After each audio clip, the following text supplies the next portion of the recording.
This time we'll call the October meeting of the Elizabethton Board of Education to order. And at this time, I'll call on Mr. Van Huss and ask that we stand as he leads us in a moment of silence, followed by the pledge to the flag. Please pause for a moment of silence.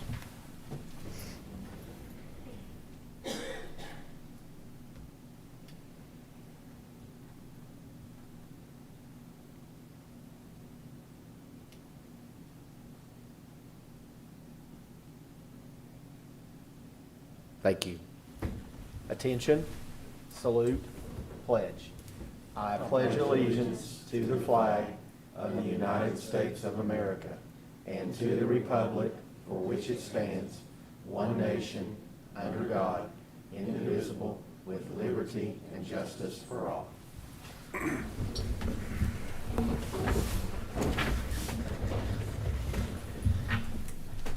This time, it's time to approve the consent and regular agenda. Can I get a motion to approve? Before we do that, can I make a suggestion, please? Yes. Could we move A down and lump that with G, H, I, J, or excuse me, yep. Through L? Yeah, through L. Sorry, I'm fogging up. Yeah.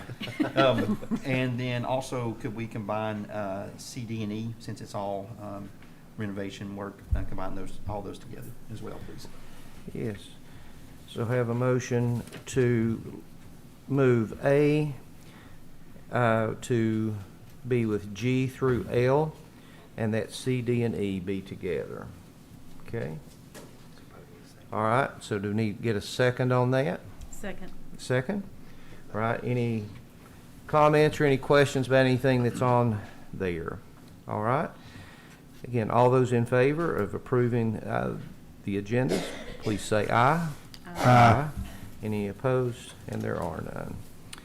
Okay, it's time for citizens to speak, and I don't think, Ms. Baird, we had anyone request to speak. And we do not have any special recognitions on this night. So we will go ahead and move over to the reports section, and we'll ask Mr. Van Huss to give us his director's report. Thank you, Mr. Pless. So to start with, just want to give you an update that our ESSER 1.0 and 2.0 budgets for the 2021 school year have been approved. So we're excited about those opportunities that we'll have with those funds. And then our ESSER 3.0 budget and grant applications, those we have been getting some feedback on that, so we expect that those will be approved in the next couple of weeks. So again, a lot of those programs are already started, so just trying to go through that process and make sure that we have everything in line. So be more coming on that as well. I think the last conversation we had with the commissioner, they've just been backlogged with all of those different plans and components of that. So it's a cumbersome process on their part, I'm sure, to try to work through and make sure those are approved in the correct way. Also would like to thank Mr. Colbert and Mr. Edmonds at the high school for their work on the aviation pathways approval process. They had Tennessee Pathways Certification site visit on September 20th, and I think Dr. Newman and some others were involved in that, and that went very well. Again, that's just to approve the aviation pathway as a state-approved plan for the schools, so that went very well. We appreciate their work on that. Thanks also to the board members for your responses. I sent out a copy of the last 5-year strategic plan, and we're in the process of revamping and working on that, so thank you for your input, and there'll be more to come on that in the next few weeks as well.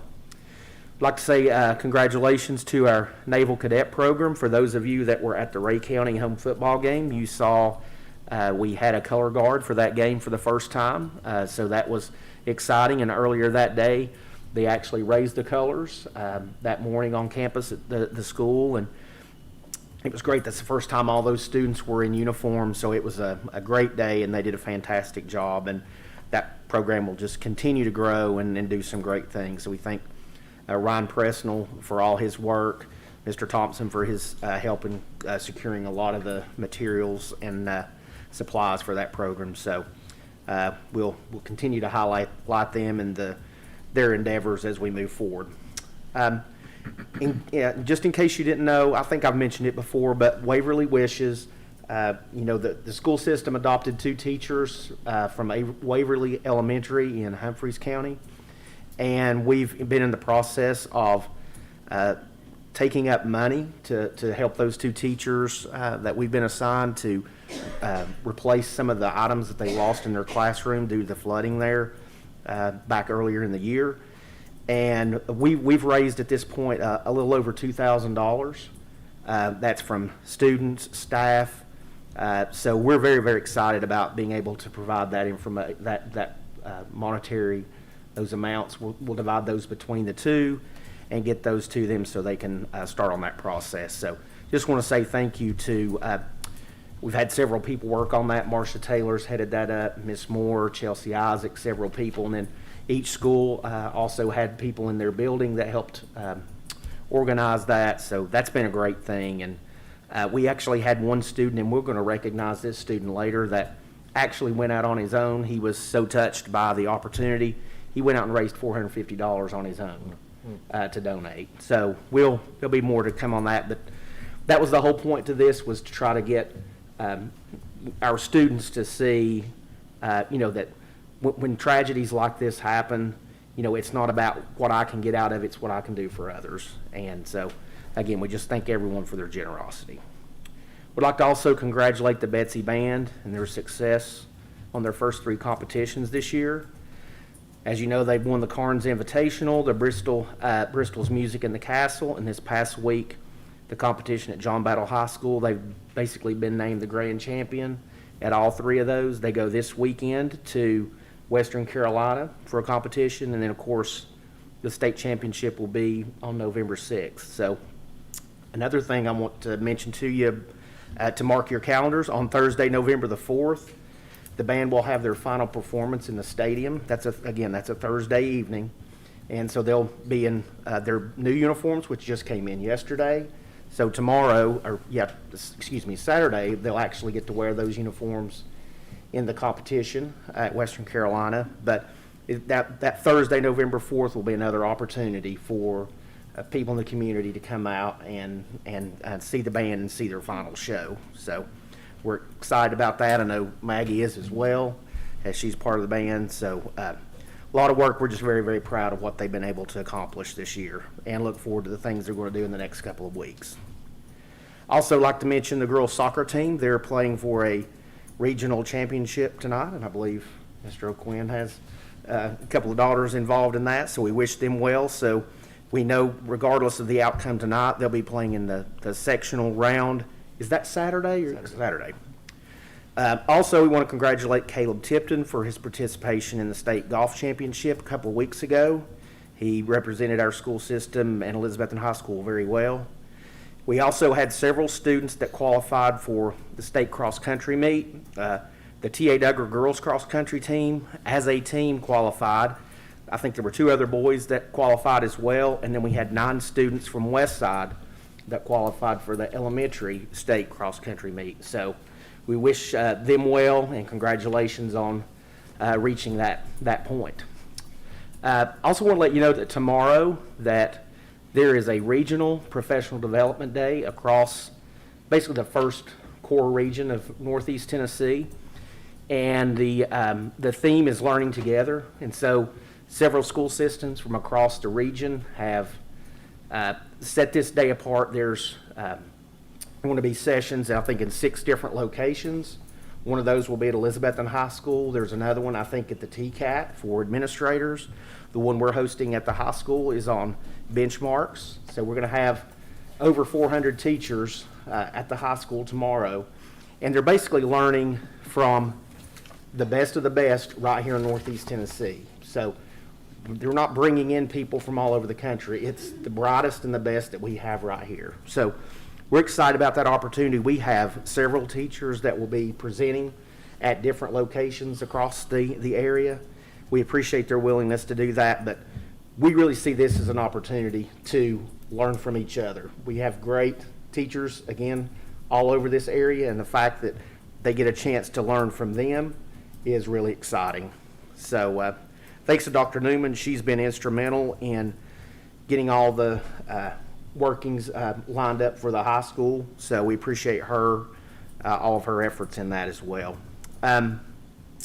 This month is Principals Appreciation Month, and we're very blessed to have the group that we have working with our students. They do a tremendous job. They work very hard every day to make their schools and their students the very best that they can be. So the supervisors have a little token of appreciation for you before you leave today. If you'll swing by Dr. Newman's office, she has a bundt cake for each of you, and whoever gets there first, you get to pick your flavor. So, all right, wait, Hurley.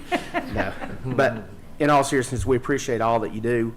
It is a thankless job, as you know, but we certainly appreciate all that you do. So, lastly, Dustin Hensley is currently at the American Association of School Librarians National Conference, and he's presenting there. So, we appreciate his willingness to do that. And again, representing Elizabeth, and I believe he's in Utah. Is that correct? Is that where it is? So, we had 2 of our criminal justice instructors present at a national conference in Florida a few weeks ago. So, lots of great things going on here, and so people all over the country are getting to hear the wonderful things that are going on. So, thank you very much. And Carson, the fiddler. Oh, that's right. Can't forget about Carson Peters, who's moved past the challenge round, so he did fantastic. And for those of you that watched, you got to see a little view of downtown Elizabethton, so that was great. And so we wish him well as he moves on to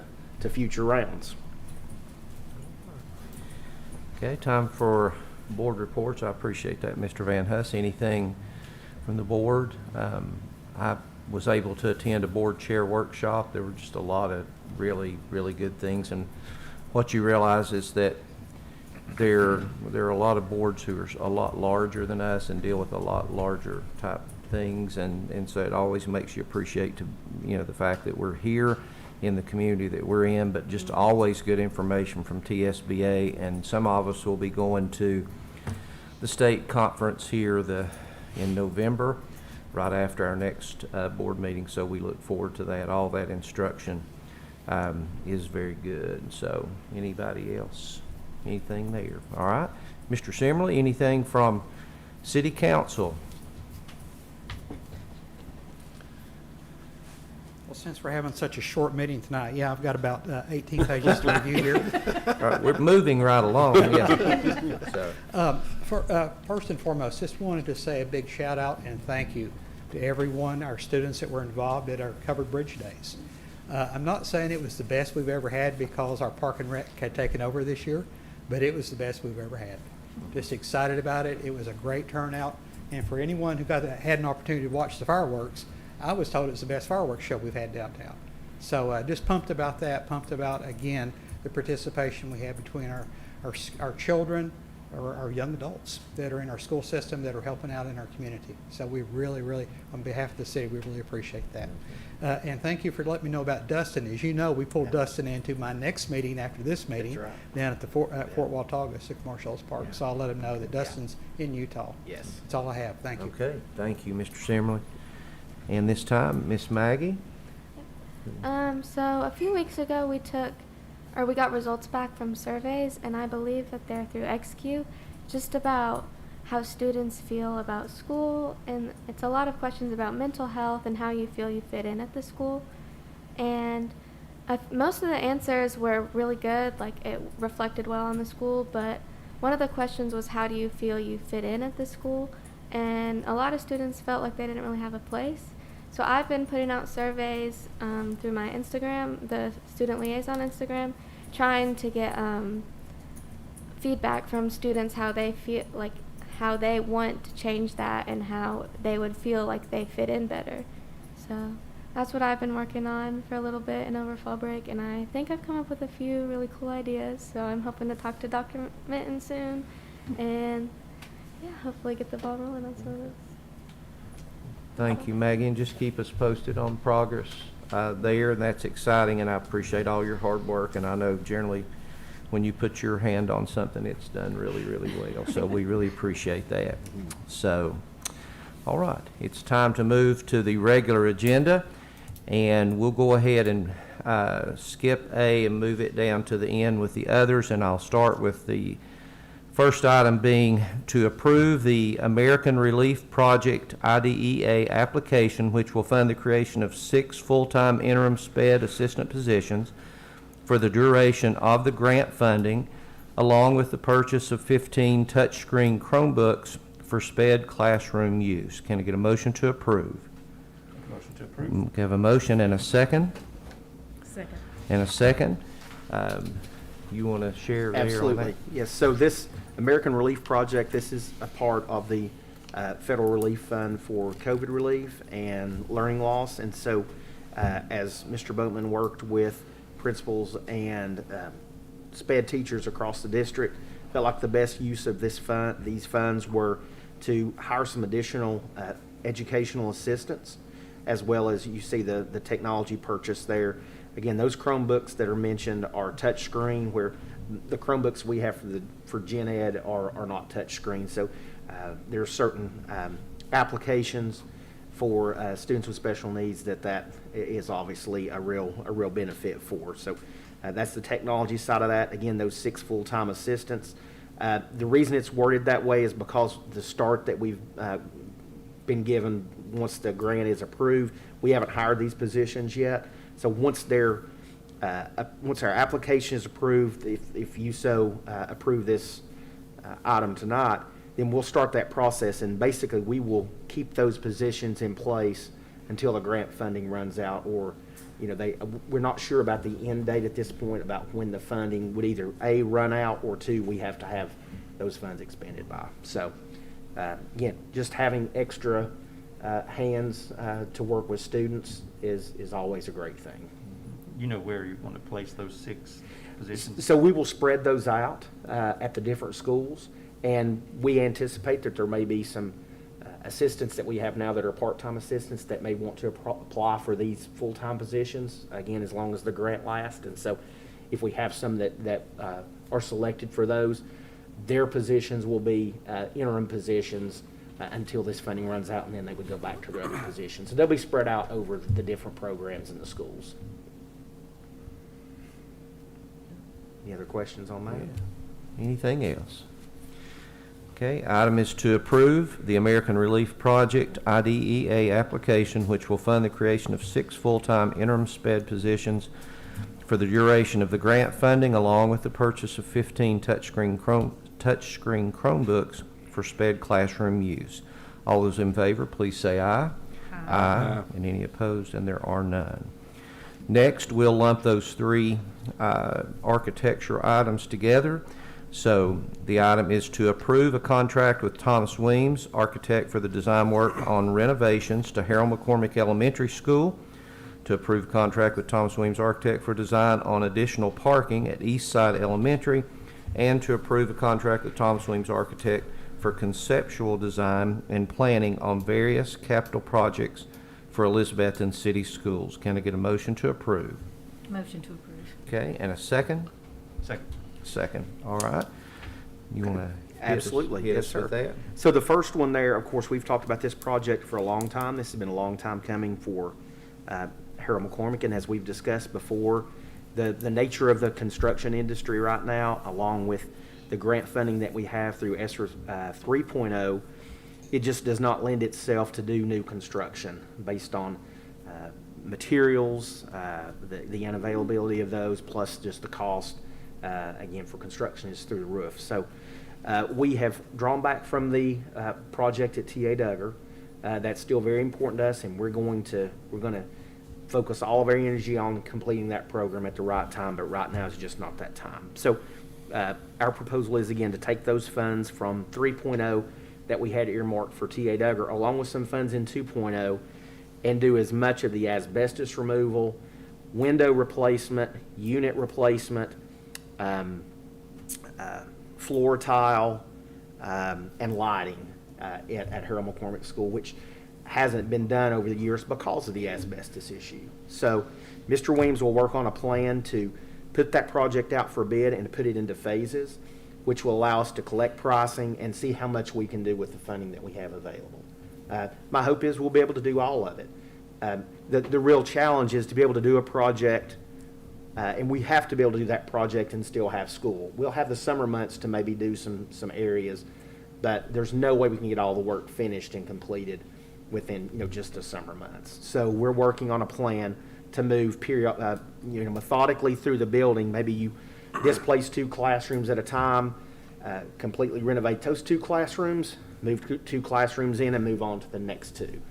So we're just trying to determine through that process, how far will the money get us? How much of that can we take care of? The building, for the most part, is in very good shape. We've done a great job of taking care of our facilities, and that's one thing that I'm very proud of in Elizabeth. But if we can do some of these things, there'll be some electrical updates as well, which, again, when these schools were built, they weren't built for the electrical needs of 2021. So it's really going to bring them up, and get them in line with, quite frankly, East Side and West Side, who we replaced windows. We've done rooftop units and things like that for them over the last few years. So this will bring Harold McCormick up to that level as well. So we're excited about that opportunity. And so that's what this particular agreement is for Mr. Weems to collect all that information and prepare documents to put out an RFP for the renovation project. Any questions on that one? Okay.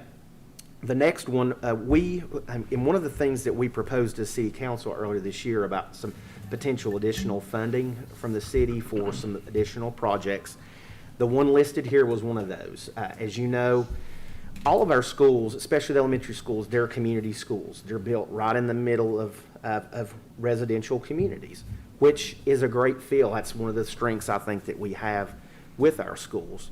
However, at pick up, drop off in the morning and pick up in the afternoon, it really makes it a challenge because of the traffic situation on the streets around those schools. So this particular project would take the front lawn area at East Side and would put another drive in that almost runs parallel to Siam Road, and would also provide some additional parking. Right now, as they've added staff, especially when we move the Wandale Early Learning Center there, it's really overloaded their parking, and so there's several staff members that have to park over in the church parking lot and walk past the playground track area into the school. So it would provide some additional parking, as well as, again, that extra drive that would allow extra room for cars to line up for afternoon pickup. That would reduce the number of cars and the backup that we currently have on Siam Road. So, basically he'll put together the information there, again, to put that project out for bid, and we'll see where that comes in. But my proposal to you would be either that we look at, once we see what the funding is, how much it may cost, is to look at either some of our half-cent sales tax excess that we have in the city fund, or possibly maybe even some general purpose funding to cover that. So questions on that one? I know of course, you hate to take any grassy area around school, but they at least have some there. I know it just amazes me at all 3 of those schools at the beginning and the end of school, just the lines. If you're in the wrong place at the wrong time, you can really get held up. So at least that takes care of one of those issues. And so. COVID's certainly not helped that, because we have more students that are picked up and dropped off by parents in cars rather than riding school buses. So that's even made the problem that much worse. But I don't think, Mr. Hurley, I don't know that you have that many activities in that grassy area right now, other than when it's dry, you have some people parking. Yeah. Yeah. Yeah. We usually use the playground more where it's enclosed, so we have it. Yeah. Yeah. So I think the impact to the school will be minimal there, and the gains that we have from that parking and alleviating some of that traffic will certainly outweigh what little bit of grassy areas lost there. Question? Anyone else? Question on that one? Okay, the last item is we've asked Mr. Weems to consider looking at several different potential projects that we may have, that we may be able to address with, again, some of the half-cent sales tax excess. We're looking at things about possibly renovating some restrooms at the high school. We're looking at the possibility of lighting some fields at T.A. Duggar and the high school. Possibly, we're really going to have to address the drive area behind Elizabethton High School. If you've been back there, the asphalt is just in terrible shape, and that's the way we make deliveries to the cafeteria. That's heavily trafficked, for ball games and things like that, and it's in very bad shape. So we really need to try to start putting a plan together to address that as well.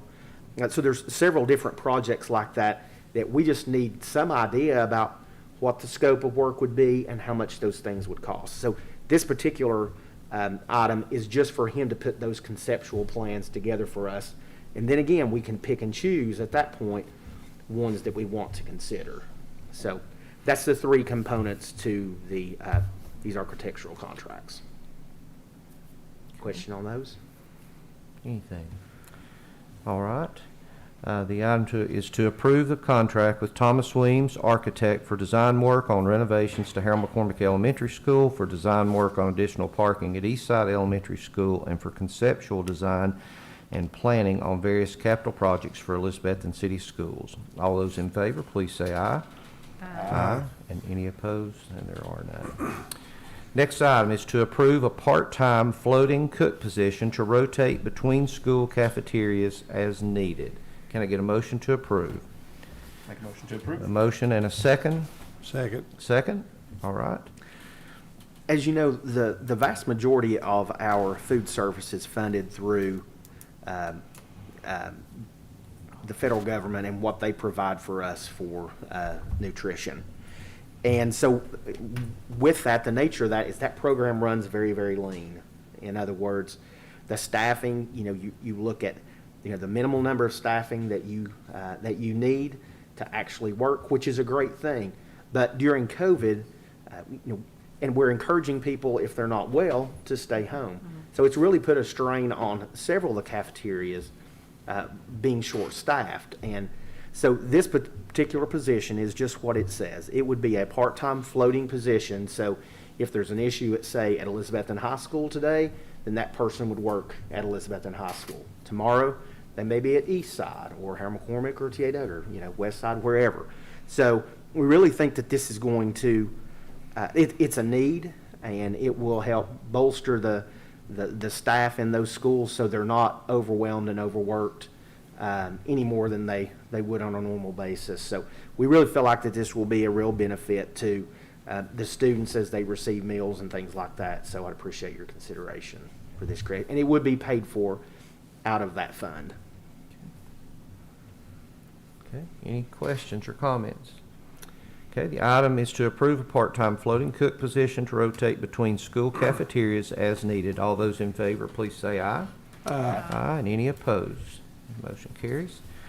All right. Last item is to combine the policies. So it is to first approve first reading of proposed board policy 5.3052, COVID-19 leave.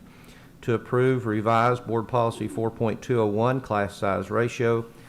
To approve revised board policy 6.500, special education students. Approved revised board policy 5.302, sick leave. Approve revised board policy 6.600, student records. Approve revised board policy 5.701, substitute teachers. And approve deletion of board policy 6.603, student records, use of records. Can I get a motion to approve? Motion to approve. Okay, and a second. Second. Second. All right. All right, here goes.